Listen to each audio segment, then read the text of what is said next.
Disney Princesses Happily Ever After.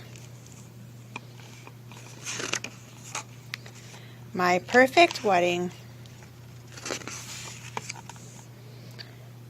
Cinderella's dreams were coming true at last. She and the prince were going to be married, and a new life filled with happiness would soon begin. But first, there was a wedding to plan.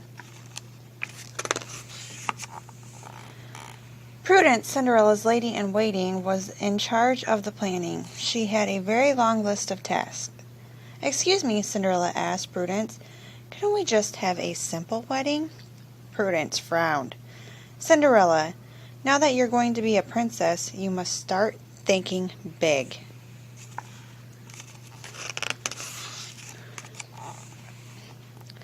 Later, Prudence arrived with the royal dressmaker and several wedding gowns. "Do you think you can design something plainer?"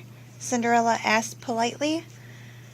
"Certainly not," Prudence said. "Plain and princess do not go together." Next, it was time to select the flower. The florist greeted them with a rose bush. "Do you have something a bit smaller?" Cinderella asked.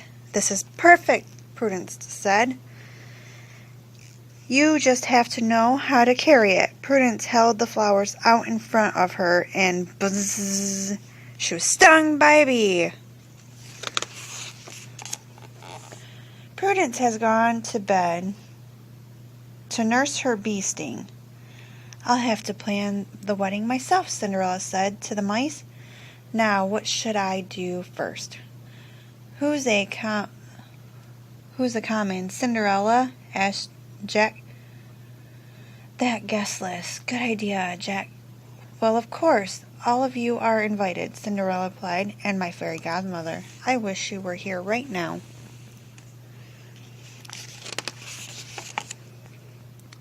Suddenly, a twinkling light filled the room, and Cinderella's fairy godmother appeared.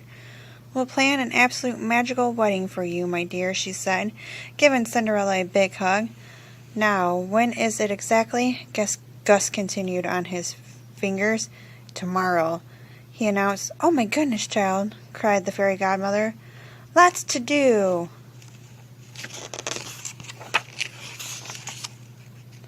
"Well then, let's start with the beginning. The dress," the fairy godmother said.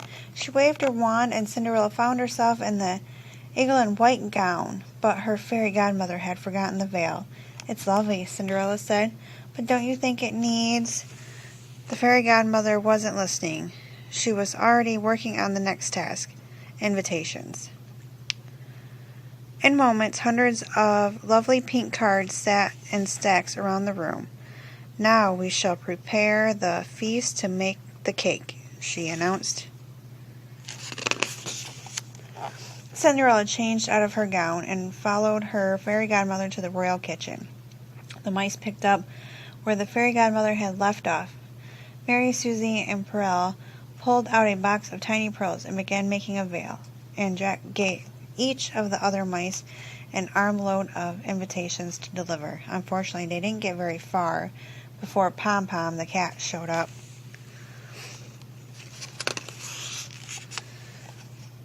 "Phew! Close the call," said Jack, as he and Gus raced away from Pom-Pom and scurried into the kitchen. They arrived just in time to help the fairy godmother create a great big fancy cake. Cinderella tried to hide her disappointment. Prudence will love it," she said. "You know, I really should see how she's feeling."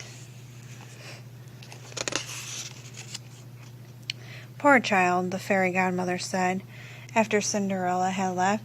"These wedding plans must be too much for her." Jack and Gus tugged on the fairy godmother's sleeve. "Cinderella likes smaller things," Jack told her. "Like mice." All at once, the fairy godmother understood. Later, the fairy godmother took Cinderella's hand. "I'm afraid I may have gotten a bit carried away, my dear," the fairy godmother confessed.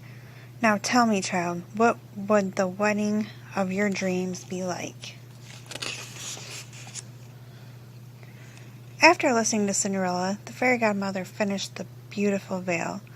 Then she got rid of all the invitations by magically sending them to destinations near and far. "Now let's cut that cake down to size," said Fairy Godmother said. As they left the kitchen, Cinderella turned toward the kind-hearted mice. "Thank you, my little friends," she said gratefully.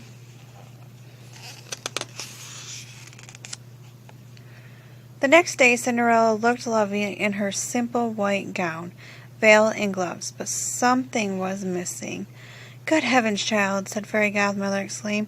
"You can't get married on your bare feet." She waved her wand, and Cinderella's beautiful glass slippers peeked out from underneath her gown.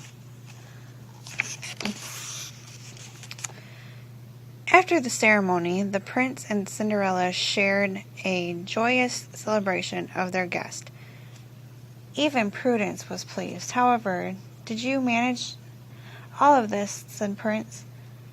Asked his new princess. Cinderella smiled and said, "With friends by your side, anything is possible."